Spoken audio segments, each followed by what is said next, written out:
Kalau saya hadiah paling special, awak anugerah yang paling penting dalam hidup saya. You nak salahkan I. Semua orang benci I apa ni?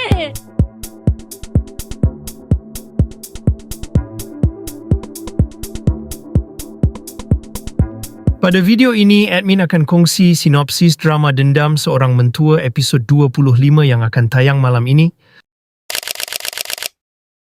Suasana bilik tidur mewah itu terasa sunyi dan dingin, berbeza dengan hiasan dinding baldu ungu serta lampu tidur klasik yang memancarkan cahaya keemasan. Di atas katil besar yang beralas cadar putih bersih, Datuk Muzaffar terbaring tidak berdaya. Beliau mengenakan kemeja putih dan seluar coklat. Matanya terpejam rapat dengan pernafasan yang berat dan dalam.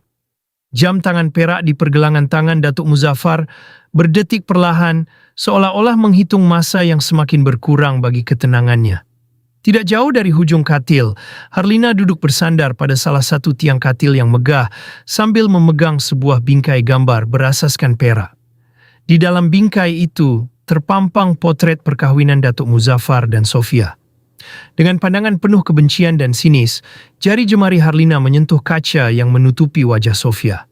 Sambil menggigit bibir bawahnya, dia menzahirkan ketidaksabaran yang mendalam, mengutuk kelewatan kehadiran seseorang yang sedang dinantikannya.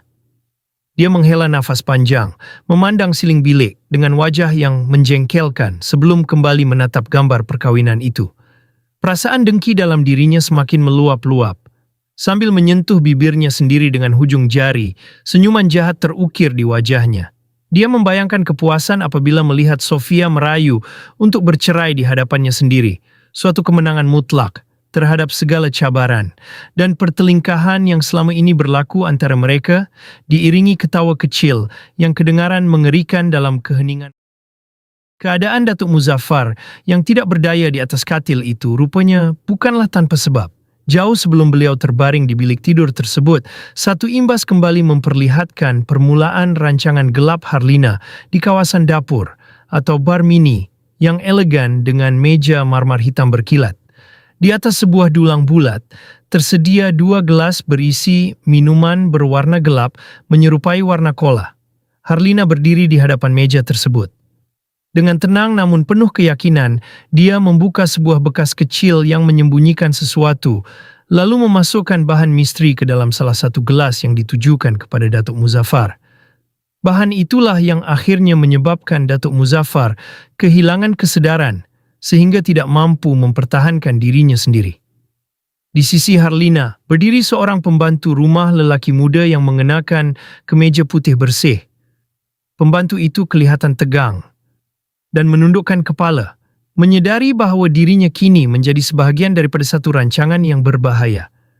Harlina memalingkan tubuhnya lalu memandang pembantu itu dengan renungan tajam yang penuh manipulasi. Tanpa ragu-ragu, dia menyerahkan sejumlah wang tunai ke dalam genggaman pembantu tersebut sebagai ganjaran atas kesetiaannya dalam konspirasi itu. Pembantu itu menerima wang tersebut dengan pasrah, sedar bahawa dirinya kini telah terikat dalam rancangan jahat Harlina. Kembali ke masa kini, kesunyian rumah mewah itu pecah apabila pintu utama yang dilengkapi sistem kunci digital berbunyi nyaring. Sofia melangkah masuk ke dalam rumah. Daripada wajahnya terdapat sinar kecurigaan yang terpancar daripada matanya yang tajam. Sambil membetulkan penampilannya, dia segera menaiki tangga berpusing yang dihiasi pagar besi tempah hitam dengan perincian emas yang mewah. Langkah Sofia terus menuju ke koridor tingkat atas. Dengan perlahan, dia menolak pintu bilik, lalu berdiri di ambang pintu, memandang tepat ke arah Harlina yang sudah menunggunya dengan senyuman penuh kemenangan.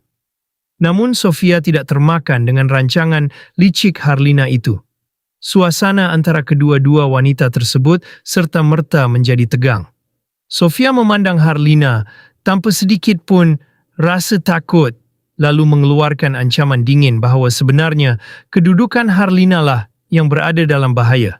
Kerana hanya dengan satu petikan jari sahaja, dia mampu membuat Haris meninggalkan Harlina buat selama-lamanya.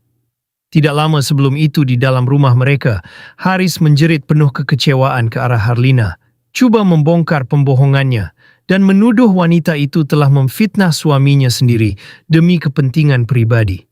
Harlina yang terdesak dalam imbas, kembali pertengkaran tersebut pula menjerit secara histeria sambil menangis, memutar-belitkan fakta untuk meraih simpati dan mendakwa dirinya sebagai pihak yang dibenci oleh semua orang.